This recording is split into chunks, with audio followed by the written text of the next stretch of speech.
Hi, second graders. Today's read aloud is Froggy's Halloween. Froggy's Halloween by Jonathon London.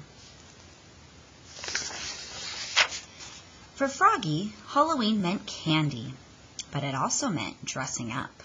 And he wondered, what should I be for Halloween? I know, cried Froggy. Super Frog! Flying high over the city, faster than a dragonfly, stronger than a bullfrog. No, something spooky. I know, cried Froggy. Ghost Frog. He poked 2 holes in his mother's best white sheet and draped it over his head. Ooh. No, something scarier. I know, cried Froggy. Vampire Frog. He put on his black cape, swoosh, pulled up his mom's black tights, zip, put on his slick black wig, zat, and said in his best Dracula voice, Trick or treat, smell my feet, give me something good to eat. If you don't, I don't care, I'll pull down your underwear. Froggy, called his mother. What?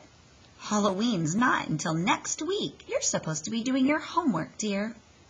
I'm Count von Frogula, said Froggy. Vampire frogs don't do homework. Froggy's mother laughed. Vampires have fangs, she said. You're a toothless wonder. Oops, cried Froggy, covering his mouth. So all week at school, Froggy wondered, what should I be for Halloween? A football player? A cowboy? A zombie? Froggy, cried his teacher, Miss Witherspoon. What? Kind of keep your mind on your work, dear. But his mind was on Halloween.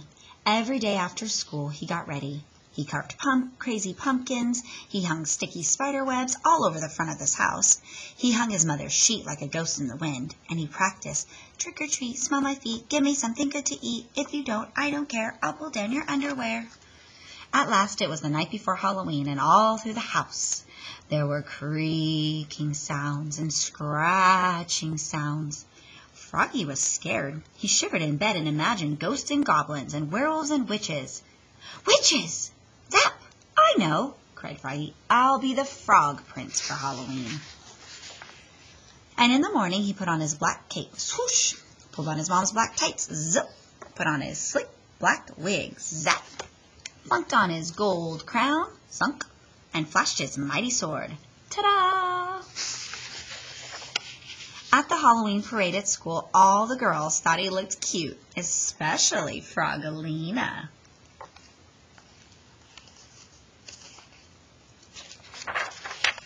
And that night, when the dark crept in and all the ghosts and goblins crept out to trick-or-treat, Princess Frogolina leapt out and chased after the Frog Prince to give him a kiss.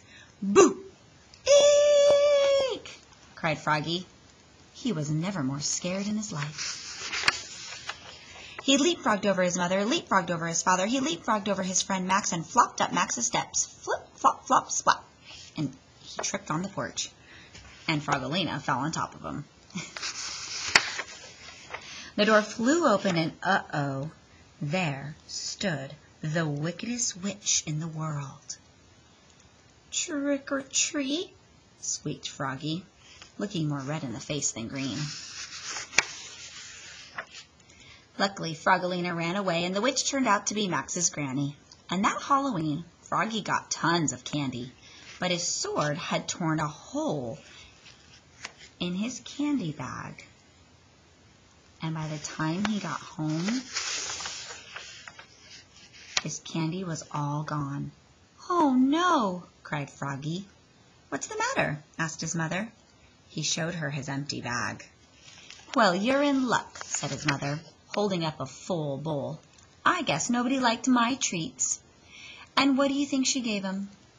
Chocolate-covered flies. Yum, cried Froggy. My favorite. Munch, crunch, munch.